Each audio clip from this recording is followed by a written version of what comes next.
जब आप इतना विश्वास के साथ बोल सकते हैं कि मुकदमे झूठे हैं और गलत तरीके से फंसाया गया है, भैया की क्या बात है, और वोट लेने के बाद भैया कहाँ गायब है कोई पता ही नहीं है। मुफ्त में तो आजकल कुछ नहीं मिलता यार, आप लोग इतना बेशकीमती वोट कैसे दे देंगे। हाय दोस्तों, स्वागत है आप सभी का पॉलिटिकल फंडा यूट्यूब चैनल पर। तो आज चर्चा समाजवादी पार्टी और आजम खान साहब से जुड़े हुए नए नए बयानों के बारे में। मैं यहाँ भी बताता चलूँ कि ना मैं सपा का समर्थक हूँ ना ही आजम खान साहब का, लेकिन बस अखिलेश यादव जी की एक वीडियो निगाह से गुजरी एक्स पर, ट्विटर पर, तो मुझे कुछ अजीब लगा। थोड़ा सा आप लोग भी सुनिए अखिलेश यादव जी को, उसके बाद इस पर जो है तो चर्चा करते हैं। और जेल तो जेल ही होती है जी, और अकेलेपन में कोई रहे और जेल की अपनी परेशानियां होती हैं तो वो तो फेस करनी पड़ती हैं। और हमें उम्मीद है कि उन्हें न्याय मिलेगा, उनके परिवार को न्याय मिलेगा। आदरणीय मोहम्मद आजम खान साहब, उनके साथ अन्याय लगातार हो रहा है। ये भी इनह्यूमन एक्टिविटी है सरकार की कि वो परिवार एक साथ नहीं, और वो भी झूठे मुकदमे लगना। सरकार ये कहती है कि दुनिया में उनकी पार्टी सबसे बड़ी है, लेकिन जो लग रहा है Bharatiya Janata party world record नहीं, ये वर्ल्ड रिकॉर्ड से ऊपर चले गए हैं, ब्रह्मांड रिकॉर्ड बना रहे हैं झूठे मुकदमों का। देश ये स्वीकार करेगा झूठे मुकदमे लगा के लोगों को जेल भेज दे? मेरा सवाल यह है कि आपकी निगाह में अगर आजम खान साहब पर लगे हुए मुकदमे झूठे हैं तो आप और आपकी पार्टी ने कभी उसके खिलाफ आवाज क्यों नहीं उठाया। एक इतने पुराने, इतने बड़े आपकी पार्टी के एक कदावर नेता को सांसद से जेल भेज दिया गया, और आप जो है तो कितनी बार उनसे मिले, कितनी बार उनके लिए जो तो सदन में आवाज उठाया, कितनी बार उनके लिए आपके कार्यकर्ता जो है सड़क पर आए, कहाँ आपने आवाज उठाया, किस तरीके से उन्हें जो है तो न्याय दिलाने की कोशिश की, कहाँ पे? कुछ भी नहीं। आपने कितना धरना प्रदर्शन किया, आपके कितने लोग सड़क पर आए, आपने कितनी बार उनके लिए सदन में आवाज उठाया? ये सब बहुत सारे सवाल हैं जो इस बयान के बाद बनते हैं, आखिर ऐसा क्यों है? और इतना दर्द दुख जो है तो आप बांट रहे हैं, ऐसा बोल रहे हैं आपकी, हाँ जेल तो आखिर जेल ही होता है, वहाँ के एक अपने मतलब अपनी परेशानियां हैं, और फिर अलग अलग फैमिली को रखना। और बीजेपी पर जो आपने कहा कि हाँ वो दुनिया की बड़ी पार्टी बोलती है, लेकिन वो जो है तो विश्व रिकॉर्ड कायम नहीं कर रही है, बल्कि ब्रह्मांड रिकॉर्ड कायम कर रही है इस मामले में कि झूठे मुकदमों के बारे में। जब आप इतना विश्वास के साथ बोल सकते हैं कि मुकदमे झूठे हैं और गलत तरीके से फंसाया गया है, या उनको गलत तरीके से जेल में रखा गया है, गलत तरीके से सजा मिली है, तो आपको ज्यादा से ज्यादा मेहनत करना चाहिए था, आपको ज्यादा से ज्यादा इसके बारे में कोशिश करना चाहिए था, आपको आगे से आगे जाना चाहिए था और न्याय दिलाने की कोशिश करना चाहिए था। लेकिन कहीं भी नहीं। मुझे तो लगभग, अगर आप लोगों को कहीं दिखा हो तो आप लोग को ऐसी वीडियो कुछ ऐसा शेयर कीजिए, कोई ऐसा उनका ट्वीट शेयर कीजिए, कोई ऐसा उनका बयान शेयर कीजिए कि हाँ उन्होंने सदन में, या उन्होंने सुप्रीम कोर्ट में, या उन्होंने कहीं ऐसी जगह जो है तो इसके बारे में, इसके लिए जो है तो आवाज उठाया हो, बोले हो, या इसकी लड़ाई लड़ रहे हो। लेकिन बहरहाल बात यहाँ पे है कि अचानक से क्या हो गया। अब आजम खान साहब कहाँ से याद आ गए भाई? जब विधानसभा का चुनाव होने का टाइम आता है तो आजम खान साहब याद आ जाते हैं, उनसे मिलने चले जाया जाता है। क्यों भाई?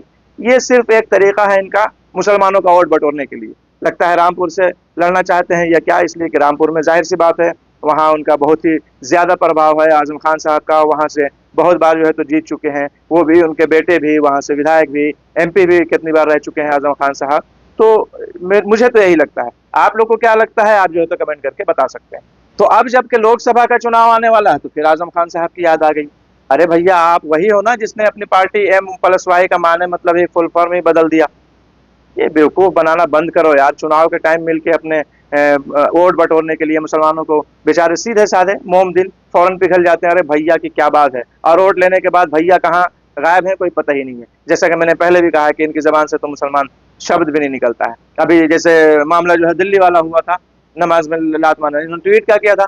प्रार्थनाओं पे प्रहार गलत नहीं होना चाहिए, गलत है कुछ इस तरीके से, कैसा प्रार्थना हो कैसा प्रहार।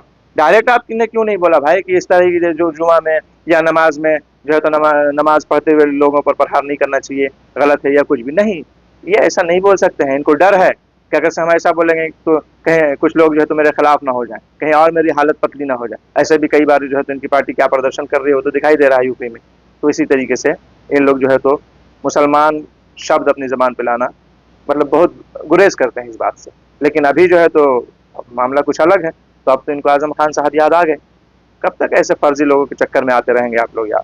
ना हम किसी पार्टी के प्रचारक हैं, ना हम किसी पार्टी का प्रचार कर रहे हैं, ना किसी पार्टी को बदनाम करना मेरा कोई ये है। बोला कोई भी, जो कुछ भी मैंने बोला है वो बिल्कुल सही है, आप फैक्ट चेक कर सकते हैं। मुझे हिंदू मुसलमान होने से भी कोई दिक्कत नहीं, चाहे सामने वाला किसी भी धर्म का हो, बस हमारा वोट ले और हमारी आवाज उठाए। मुफ्त में तो आजकल कुछ नहीं मिलता यार, आप लोग इतना बेशकीमती वोट कैसे दे देंगे?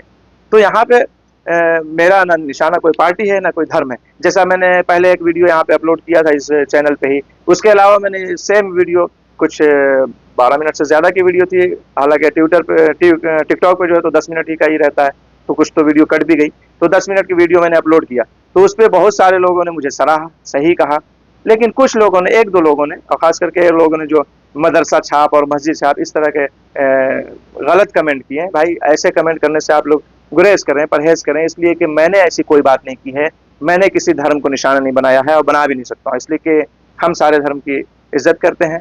हम सारे धर्म को, यानी किसी भी धर्म को अपनी तरफ से कभी भी गलत नहीं बोल सकते हैं। कौन क्या है उसका फैसला रोज़ क़यामत होगा, अल्लाह करेगा, ईश्वर करेगा, जो भी आप जिसको जैसे मानते हैं। सभी को स्वर्ग और नरक का पता है, तो आप जन्नत जहन्नम हम बोलते हैं, आप स्वर्ग नरक बोलते हैं, सभी को पता है और सभी को वहाँ मर के जाना है, तो वो अलग बात है। ना मैंने कभी किसी धर्म को निशाना बनाया है और ना मैं धर्म की बात कर रहा हूँ, ना मैं कोई सांप्रदायिकता वाली बात करता हूँ। मैंने तो वीडियो के लास्ट में भी सबको मिलजुल के मोहब्बत से प्यार से रहने की बात की है, और यहाँ पे मदरसा छाप मस्जिद छाप बोलना किस तरीके से सही हो गया? मैंने तो ना आपके धर्म को ना आपको निशाना बनाया। मैं अगर से किसी एक पार्टी के लिए बोल रहा हूँ, किसी को बोल रहा हूँ कि अपने वोट का की कीमत समझिए, तो इसमें तो कोई धर्म का लेना देना नहीं है। अगर से धर्म की राजनीति का आप लोग कर रहे हैं तो आपको ऐसा लगा होगा कि अगर से हम कुछ बीजेपी के खिलाफ बोल दें तो ये धर्म की राजनीति होगी।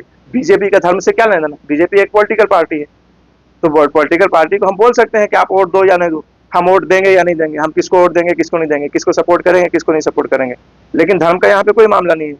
जिस तरीके से कुरान की आयत की बात की जाती है, मैं तो कोई धर्म पे बोलने वाला नहीं हूँ, मैं कोई आलिम दीन नहीं हूँ, लेकिन बात आ गई तो जैसे कुरान की बात की जाती है, तो कुरान मजीद में लकुम दीनकुम वलिय दीन, ये भी कुरान मजीद की आयत है कि हमारे लिए हमारा दिन और तुम्हारे लिए तुम्हारा दिन, यानी कि जैसे भी हो चैन सुकून से रहो और चैन सुकून से रहने दो। यहाँ पे कोई लड़ाई झगड़ा, कोई बहस मुबाहिसा, किसी ऐसी बात की बात ही नहीं है यार।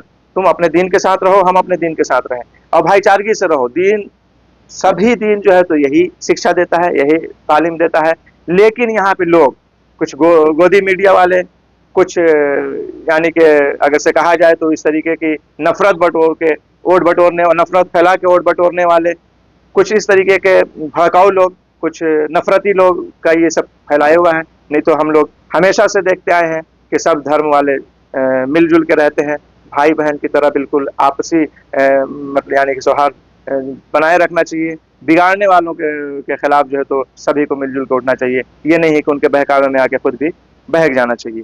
तो मेरा यहाँ पे ये कहना है, जैसा कि मैंने कहा, इसलिए मैंने कहा था क़यादत वाली बात, लेकिन क़यादत का मतलब ये भी नहीं था कि कैंडिडेट कौन हो। कैंडिडेट कोई भी होगा, हिंदू हो, मुसलमान हो, किसी और मजहब का हो, बस आपका वोट ले तो आपके लिए जो है तो आवाज़ भी उठाए, आपके लिए सदन में आवाज़ उठाए, आपके इलाके के लिए वहाँ पे क्या काम है क्या नहीं है, किस तरीके से प्रोग्रेस करना है, ये सब चीज़ों के लिए आवाज़ उठाए। ऐसा नहीं है कि वोट आपने दे दिया और बात खत्म हो गई, कभी दिखाई भी ना दें वहाँ पे, कभी बोलते हुए भी ना दिखें, या आपके लिए आवाज़ खास करके ना उठाएं, इसलिए कि आपने वोट दिया है तो भाई आपको हक है। सिर्फ वोट दिया और बात खत्म नहीं हो जाती है। मेरा कहने का मतलब ये है, ऐसा नहीं है कि मैं किसी धर्म वाले को या किसी खास किसी व्यक्ति को जो है तो ये कर रहा हूँ। लेकिन अगर से बात व्यक्ति की आ गई और कांग्रेस का, हालांकि यहाँ पे मेरे को जिक्र नहीं करना था, लेकिन यहाँ पे मैं थोड़ा सा शेयर करता चलूँ आप लोगों को कि देखिए कांग्रेस भी क्या कर रही है, कैसे लोगों को अपनी पार्टी में शामिल कर रही है। आप लोग यहाँ पे देख सकते हैं कि जिसने जो है तो बलात्कारियों का समर्थन में रैलियां निकालने वाले लाल सिंह, बताइए, बलात्कारियों के समर्थन में जिसने रैली निकाला उसे जो है तो कांग्रेस पार्टी ने शामिल कर लिया अपनी पार्टी में। उसके अलावा अभी कैंडिडेट किसे बनाया है? कांग्रेस ने अल्पसंख्यक विरोधी जयपुर डायलॉग्स के डायरेक्टर सुनील शर्मा को प्रत्याशी घोषित किया है, कैंडिडेट बनाया अपना। तो ये कैसे होगा यार? हम ऐसे लोगों को वोट कैसे देंगे? ऐसे लोगों को अपना नेता कैसे मानेंगे जो बलात्कारियों के समर्थन में आते हों?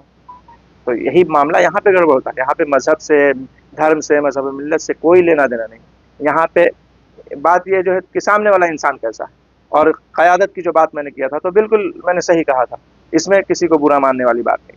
सभी को अपनी लीडरशिप बनाने की, लीडरशिप चुनने की, सभी को अपने वोट किसको देना है किसको नहीं देना है ये करने का हक है और कर सकते हैं। इसमें क्या बात, क्या गलत? तो बहरहाल यही सब कुछ चर्चा करना था। चलते हैं, मिलेंगे नेक्स्ट वीडियो में। बाय।